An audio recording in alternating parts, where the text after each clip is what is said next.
व्यास जी आप जानते हो ये नाम की क्या महिमा है? नहीं महाराज। तो नारद जी कहते हैं पूर्व जन्म में मैं एक दासी का बेटा था, गांव में रहता था। एक बार संत महात्माओं की मंडली आई, मेरी माँ ने मुझे उन संत महात्माओं की सेवा में लगा दिया। बोले जैसा बाबा लोग कहें वैसे ही करते रहना। अब महात्मा लोग मुझसे जैसा कहते मैं वैसे ही करने लगा। बाबा कहते बेटा जाकर वन से समिधा बीन के लाओ, तो मैं समिधा बीनने चला जाता। बेटा जरा बगीचे में जाकर के सुंदर पुष्पों का चयन करके लाओ, तो मैं फूल लेने चला जाता। बेटा जरा सफाई करो, तो मैं सफाई करता। जैसा महात्मा लोग कहते उसके अनुसार मेरा जीवन बन गया। अरे जिस अवस्था में बालकों की खेलने कूदने की उम्र होती है, उस उम्र में मैं संतों की सेवा में ऐसा लगा कि अब खेलने कूदने में हमारा ध्यान नहीं। तो व्यास जी ने पूछा फिर आपका ध्यान कहाँ था? बोले एक ही जगह। कहाँ? कि तत्रान्वहं कृष्ण कथा प्रगायता मनोग्रहीणां श्रृणवं मनोहरा तासद्धया मेनु पदं शृण्वतः प्रियश्रवस्यंगममा भवद्रुचिः। मेरी रुचि अब कृष्ण कथा में थी। जब जब प्रभु की कथा मिलती थी तब तो मैं आनंदित रहता था। जिस दिन प्रभु की कथा नहीं सुनी उस दिन बेचैन हो जाता था। संत महात्माओं के साथ रह करके ऐसा चस्का कृष्ण कथा का लगा कि अब तो बस भगवान में ही मन लगता और कहीं लगता नहीं। बोलो संत भगवान की। देखो भैया सत्संग हम कहते हैं, सत्संग क्या है? सज्जनानाम संगः, सज्जन पुरुषों का संग ही सत्संग है। जीवन में आप भले ही पूजा पाठ मत करो, अगर नहीं लगता मन, नहीं कर पाते हो, समय नहीं मिल रहा है, कोई अलग से पुरस्चरण अनुष्ठान नहीं कर पाते हो, तीर्थाटन नहीं कर पाते हो, नाम जब तक नहीं कर पाते हो, तो भैया कुछ मत करो, पर एक काम जरूर करना। क्या? कभी दुर्जन पुरुषों का संग मत करना। जब भी संग करना सत्संग ही करना। अगर आप सत्संग कर रहे हो, दुर्जनों का संग नहीं कर रहे हो, तो भले ही आप नाम जप नहीं कर रहे हो, किशोरी जी के दर्शन करने नहीं जा रहे हो, पर आप सत्संग कर रहे हो, इसी का ये फल होगा कि आपको उसी सत्संग में एक दिन किशोरी जी अपने हृदय भवन में दिखाई देने लग जाएंगे। बोलो वृंदावन बिहारी लाल की। सत्संग का बड़ा प्रबलतम प्रभाव है।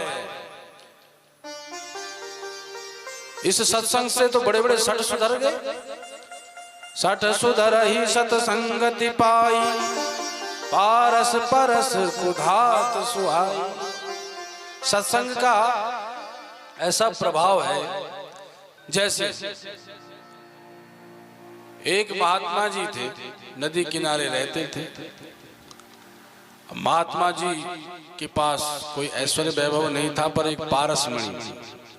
पारसमणि का ये चमत्कार है कि पारसमणि जिसके पास हो और वो अगर लोहे से पारसमणि को रगड़ दे या स्पर्श करा दे तो लोहा भी स्वर्ण बन जाता है।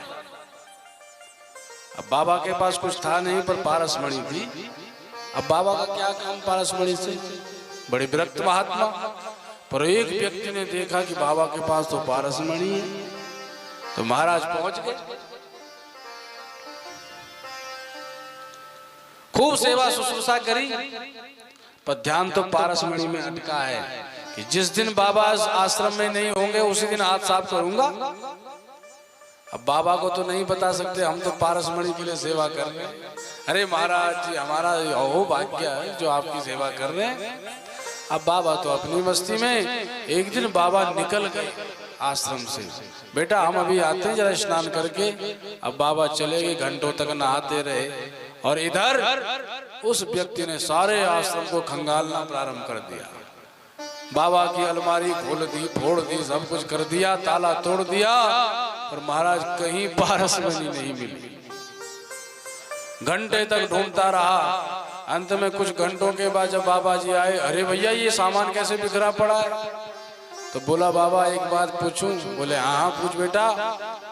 हम आपकी सेवा इसलिए कर रहे थे कि पारसमणि आपके पास है, हमने ऐसा सुना था, पर मैंने सारा घर ढूंढ लिया, पारसमणि नहीं मिली, तो यही पूछना चाहता हूँ पारसमणि कहाँ है? अरे बाबा बोले तुझे पारसमणि चाहिए? बोले हाँ। तो ले अभी ले।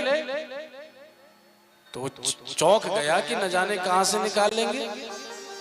तो अलमारी के ही ऊपर रखी थी पारसमणि, पर कैसे? एक डिब्बी में बंद करके, और डिब्बी थी लोहे की। जैसे बाबा ने निकाली, डब्बा खोला तो क्या देखा? उसमें कपड़ा लगा है। अब वो व्यक्ति देख रहा है, तो कपड़े को खोला तब जाके पारसमणि चमचमाने लगी। अब उसने माथे पर सिर मारा, मैं तो इतनी देर से ढूंढ रहा था, अरे मुझे क्या पता इस लोहे के डिब्बे में है, मुझे तो लगा अगर लोहे के डिब्बे में है तो पारसमणि होगी तो ये भी सोने की बन जाएगी। तो बाबा बोले भैया हमारे जीवन में काम क्रोधादि विकारों के कपड़े हैं। जैसे लोहे से पारस का स्पर्श होते ही वो स्वर्ण बन जाता है, ऐसे ही हमारा संबंध जब संत महापुरुषों से होता है तो हम भी स्वर्ण के हो जाते हैं। हम पर भी प्रभु रंग का करंट चढ़ जाता है। पर जैसे डिब्बी में कपड़ा लिपटा था पारसमणि में, ऐसे ही हमारे और संत महापुरुषों के बीच में माया आ गई। हमें बाबाओं के बीच में बैठना अच्छा नहीं लगता, संतों के बीच में बैठना अच्छा नहीं लगता, किंतु अगर हम संतों का संग करना प्रारंभ कर दें तो हमारा जीवन भी संतमय हो जाएगा, और संत का अनुग्रह होते ही हमें भगवंत की कृपा तत्क्षण प्राप्त होती है।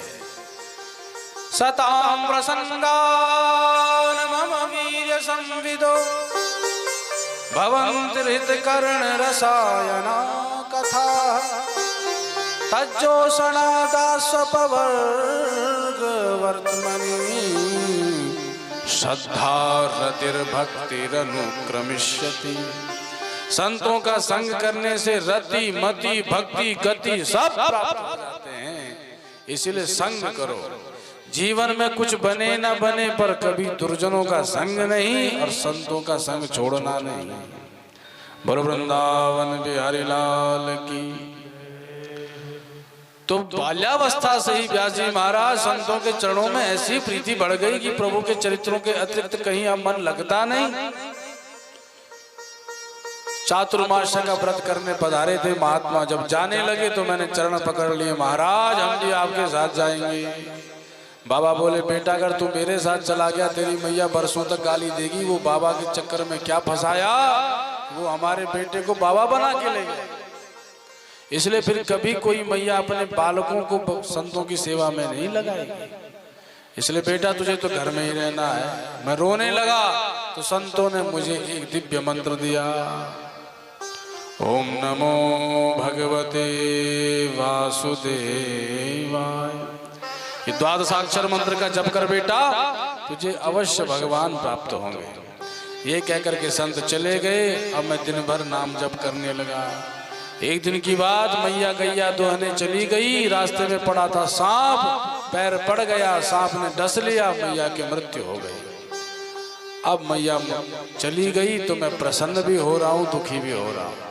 प्रसन्नता इस बात की है कि चलो अब मुझे रोकने वाला कोई नहीं, अब मैं प्रभु का भजन करूंगा। और दुखी इसलिए कि मैया तो एक ही थी। सो दुख भी हुआ, अंतिम संस्कार आदि किया और उसके बाद उत्तर दिशा की ओर निकल पड़ा।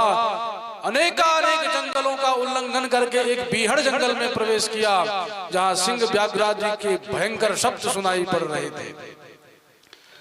गर्मी का समय था, प्यास भी लगी थी। एक सरोवर में जाकर के तृषा को शांत किया और जैसे ही एक पीपल के वृक्ष में बैठ करके ध्यान चढ़ाया कि हृदय में भगवान प्रकट हो गए। ध्यायतश्चरणाम्भोज भाव निर्जित चेतसा औतकंठया श्रुकलम हृदयासीन में शनेर हरि। श्री हरि मेरे हृदय में प्रकट हो गए और मैं भगवान का दर्शन करने लगा। नेत्रों से अश्रुपात होने लगा। देखते देखते भगवान में इतना तन्मय हो गया कि समाधि लग गई। कुछ देर तक दर्शन कर ही रहा था कि अचानक वही दिव्य झांकी बाकी अदृश्य हो गई। नेत्र खोल के देखा तो कहीं वो झांकी दिखाई नहीं पड़ी। फिर ध्यान लगाया तो वो झांकी पुनः प्रकट नहीं हुई। न भीतर न बाहर कहीं भगवान का अनुभव नहीं हुआ। तो रोने लगा, हे गोविंद, हे माधव, हे नारायण, कहाँ चले गए, कहाँ चले गए, कहाँ चले गए। जब इतना व्यथित हुआ तो तब आकाशवाणी हुई, अविपक्वा कषायाणां ते दुर्धर सोहम कुयोगिना। ए बच्चा, तू अभी कच्चा है, पहले पक जा, अभी तू कुयोगी है।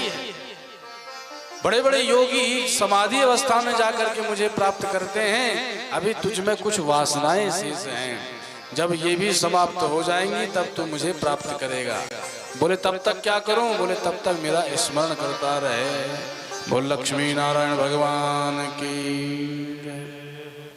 कुछ समय बाद व्यास जी महाराज, प्रलय उपस्थित हुआ, सारा संसार ब्रह्मांड भगवान के उदरस्थ हो गया। मैं भी भगवान के उदर में चला गया। पुनः जब सृष्टि प्रकल्प प्रारंभ हुआ तो ब्रह्मा जी का पुत्र बन करके प्रकट हो गया। कहाँ दासी का बेटा, कहाँ ब्रह्मा जी का पुत्र बन गया।